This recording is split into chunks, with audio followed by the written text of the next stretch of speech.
All women deserve to feel beautiful. I truly believe that it makes you even more of an awesome person when you can find beauty within others. Less is best, and that's kind of my attitude. But when I'm at home with my family and they're loving me, I feel beautiful. It's moments like that that really make me feel good about myself, is feeling that love. That's really where beauty comes from the inside, how you feel about yourself versus how you're seen.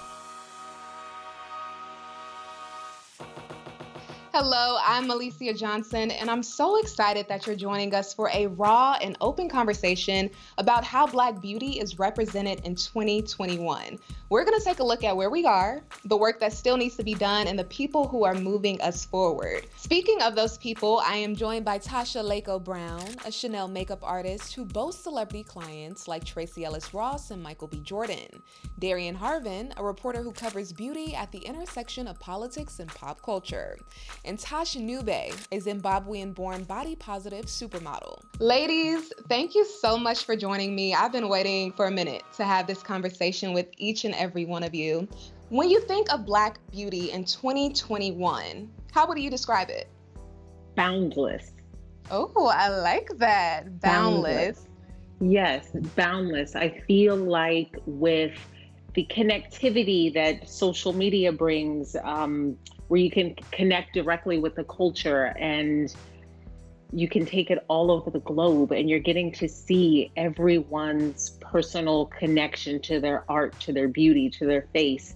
I feel like it's boundless. I feel like I'm seeing in real time things that are amazing in Uganda. I'm seeing Nigerian hair shows in real time. I'm seeing London street culture in real time. So I feel like Black beauty is boundless in 2021. Darian, are you going to have an answer as poetic as Tasha? Because that was good. How would you describe Black beauty in 2021? That was so good.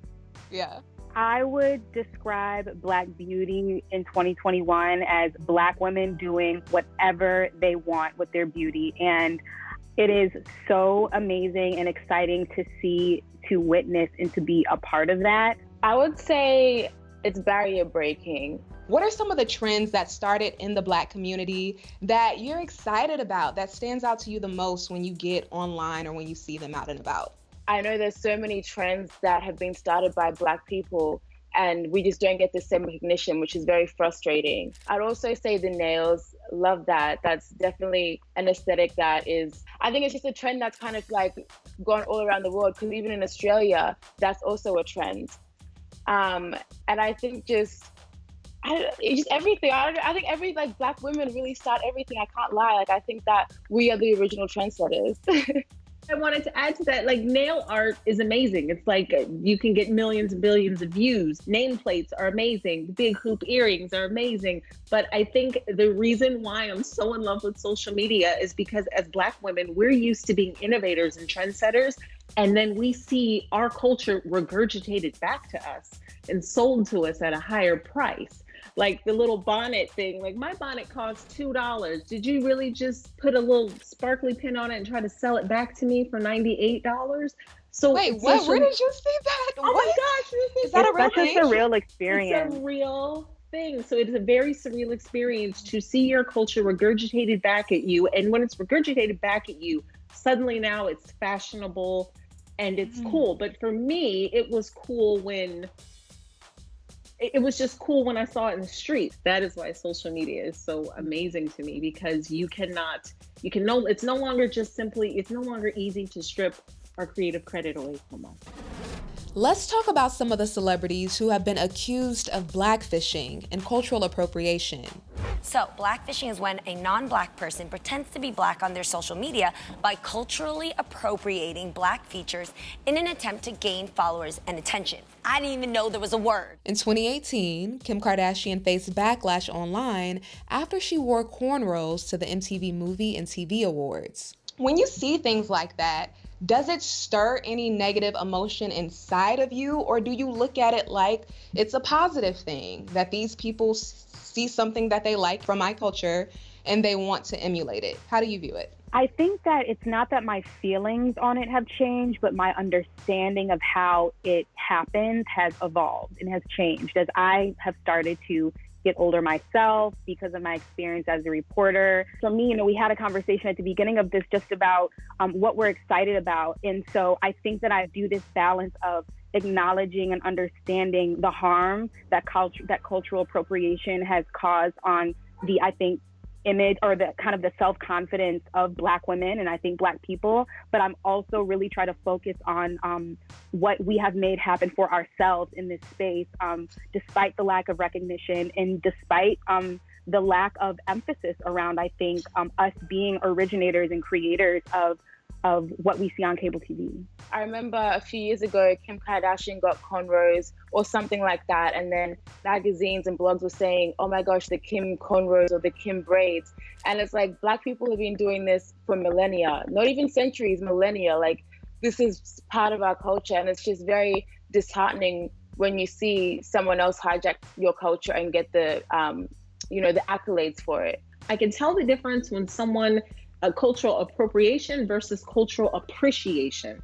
These are two very different things. And when you are appreciating someone's culture, and I see that, I am on board. That is amazing, because you clearly know what it means. You've done your homework, But when you're appropriating locks and it's just candy colored mess and then it's attacking and so the two are very different. What is an appropriate way for someone to show their appreciation? When it comes to celebs like Iggy Azalea and Kylie Jenner.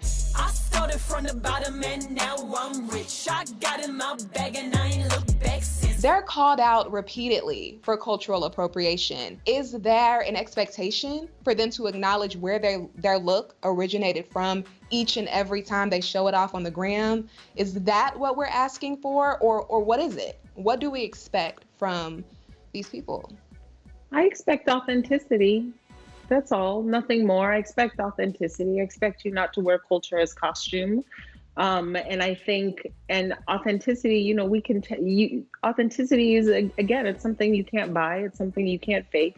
And when something is authentic, people feel that and people connect with that. But when you're wearing culture as a costume, a lot of times it's very obvious. If you don't even know the meaning behind the costume that you're wearing, that's very obvious. So I think I don't expect anything except authenticity from people. Then, of course, Kylie Jenner. She's built a $1 billion business off of making your lips fuller. Why does it hurt? Yeah, I think that I do understand, in a sense, why it hurts. It's like the experience, I think, let's just take the common experience of scrolling through your Instagram feed, right? When you, again, start to see something regurgitated back to you, or a version of that in a way that feels less tasteful or inauthentic, right? Going back to this idea of we can know, feel, and see when something is being done solely and specifically for profit and attention versus something that you are generally into and think is amazing, right? Or have done research around, or is maybe an influence of the different kinds of people who you keep around you. And so I think what hurts is when, number one, we know that it's not authentic because we can see it. And also because I think this sense of ownership that I think that we have around protecting little pieces of, I think, our culture or what is representative of us.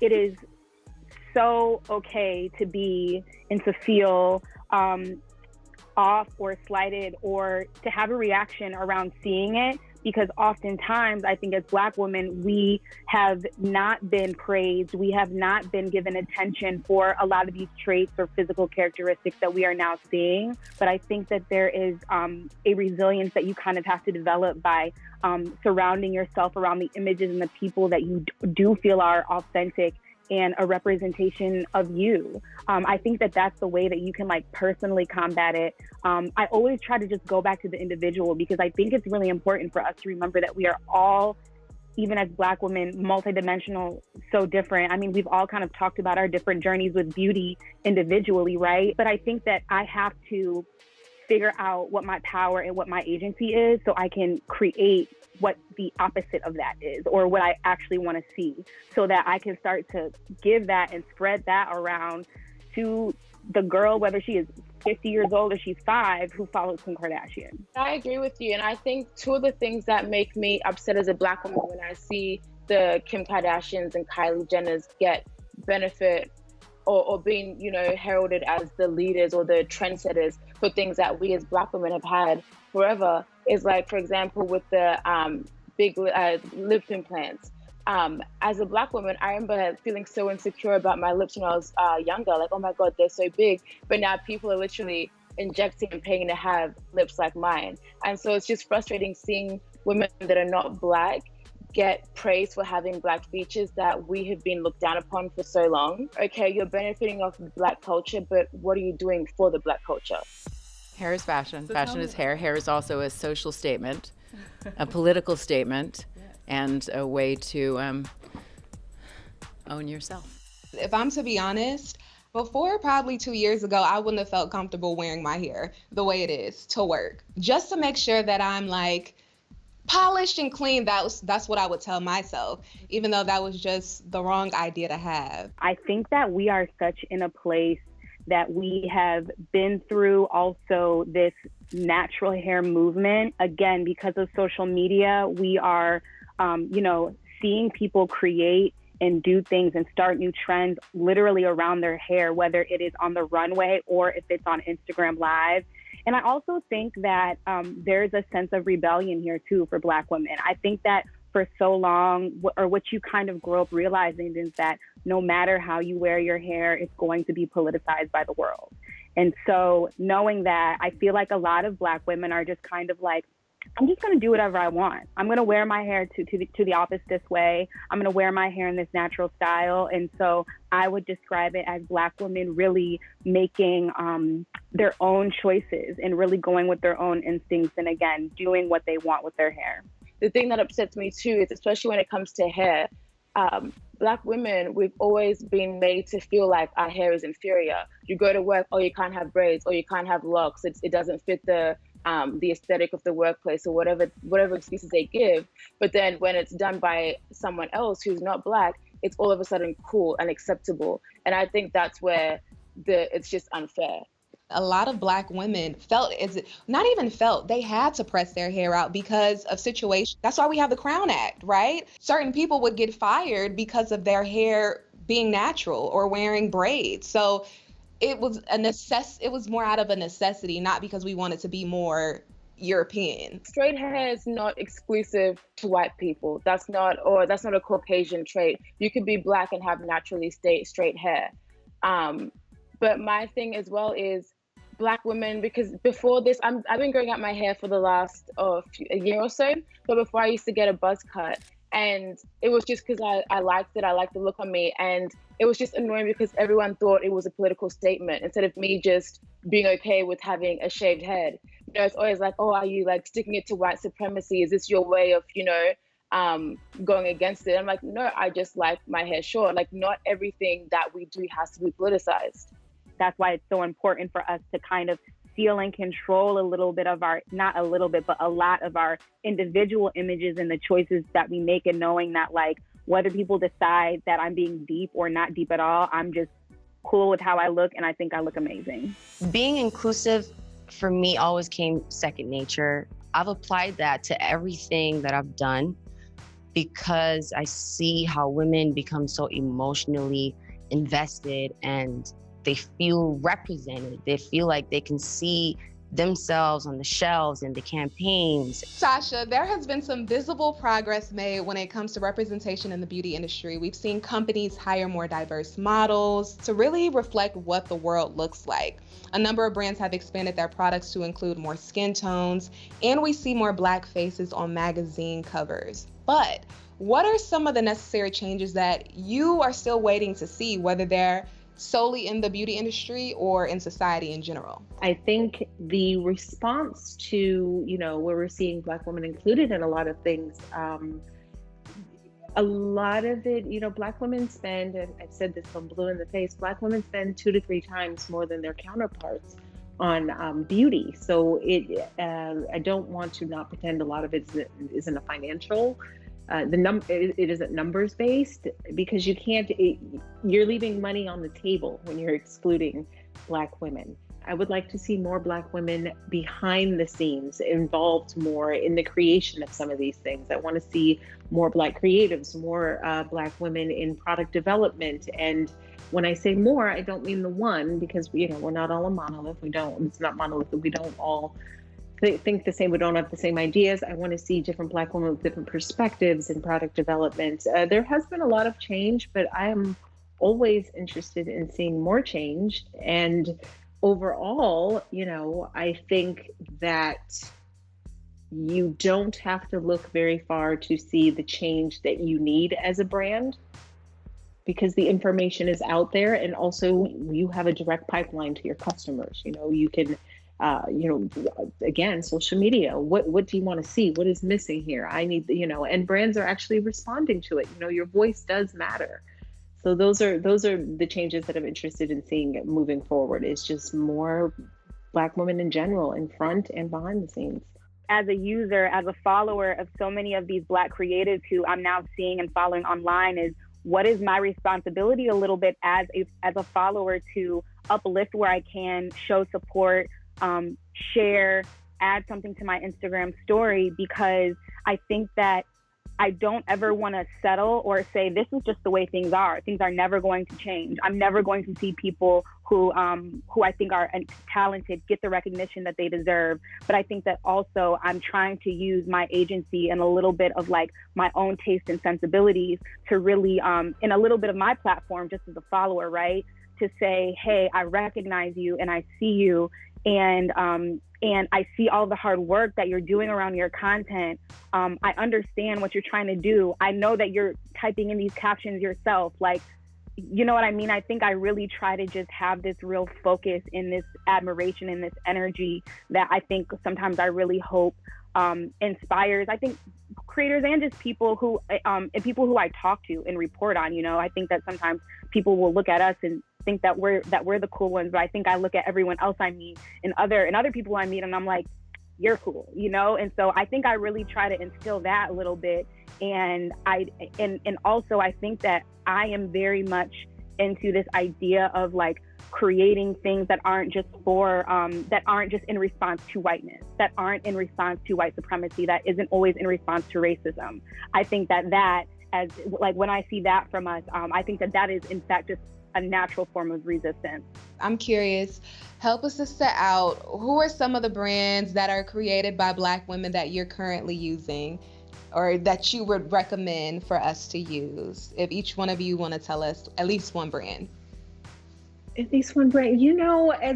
When you're a makeup artist, you kind of know what you need and you know how to tweak it a little bit. So you know what's amazing. Yeah. So Ashunta Sheriff, who's an amazing makeup artist, she has a couple niche products. I also think Naivasha Johnson with Curl Queen Beauty, she's introduced this innovative new glove that stimulates the scalp, which is beautiful. And it's based on, again, it's an artist that's in the field that knows those holes that are missing in the beauty market. And it's also Tracy Ellis Ross with Pattern Beauty. My son uses Pattern, she's perfected that. And Gabrielle Union, these are women who have had their hair with Flawless by GU. So these are women who have gone through so much trial and error, and they just knew where these holes were in the market and they filled them. I think, of course, right now, Sharon Shooter, she's the founder of Oma Beauty and also the founder of the Pull Up for Change initiative that really pushed brands, specifically beauty brands, but then I would say across industry, to post, the diversity of their corporate teams, and has really just started to be a voice. And I think that she has this experience both from corporate and starting her own brand. And I think she brings a lot of sensibilities to what she believes in her message and her interviews and when she speaks with people. And then I would just say a brand right now that I am super excited, I think, about their formula and the innovation and where they might go is Black Girl Sunscreen. I just like that formula a lot. I'm really interested to see how they expand. I just love their sunscreen, and sometimes actually we'll just use that as my primer. That's how much I love it. I just think it's a great formula. I think it's an amazing product, and I just think it deserves shine for being great, period. I would say Danessa Myricks. She's a black makeup artist, and she's got her own line. Her foundation is amazing. It literally feels like you're not wearing anything at all, and she has a whole wide range of colors. And she just launched in Sephora, so I think, yeah, she's one of my favorite makeup artists, and her brand is one of my favorites. In regards to beauty, how can we as women in general support each other better, no matter what color background we come from? Just to celebrate each other. Celebrate each other, and I'm not talking about in some big grand way. I'm talking about in a quiet way that takes no effort, that takes no energy. Just, you look amazing. If they look amazing, you're beautiful. Your hair, I noticed you changed your hair. That looks great. That's a beautiful lip color you're wearing. Those small things that we do to uplift someone make such a big difference in their day. And, you never know, someone, they could be trying that for the first time. Do whatever you want. Do you know what I mean? There is no safe space. They're going to politicize it anyway. They're going to still do whatever you want to do. And, you'll get your support from your team, from your tribe along the way. I'm sorry, I have to repeat the same answer because I think it's really true. Both the big and small compliments, whether they're in person or it's a comment on Instagram of maybe somebody who you follow and you can tell that they're being really vulnerable in this photo, or that they're maybe sharing something that they don't normally share. I think that it's really important, or the way that I like to do it is when I see another Black woman working and she's maybe done something that I can tell was just like really strategic and really good for her, or just growth in some way, or maybe she's been doing something for a really long time and she really hit her stride. I like to just tell other women when I notice that, because I think this term has been so overused, but I really do believe that it just feels good to be seen. And I know it feels good when I feel seen by other people. And so let's not deny ourselves that, and let's not deny that amongst one another. Let's show when we appreciate one another, and to do it often. I love that. Tosh, last but not least, what's your take? How can we as women support each other better? I would say no judgment, because I do feel as women, we are each other's biggest critics. And for me, on a personal level, when a woman compliments me in comparison to a man, I feel so much better. It's just like, wow, like, sis, you see me, I see you. So I really think just having that support as a sisterhood as women is super important, and just not judging other women because of their beauty choices or for doing what makes them feel good. I think if we just stop the judgment and just, appreciate each other. I mean, could this panel have gone any better? I feel like three were the perfect group, and I appreciate you honestly for being so open, raw, and honest. I hope that this helps educate, inspire, brings confidence to someone, at least someone, I know it will, that's listening. So I just want to say I appreciate all three of you.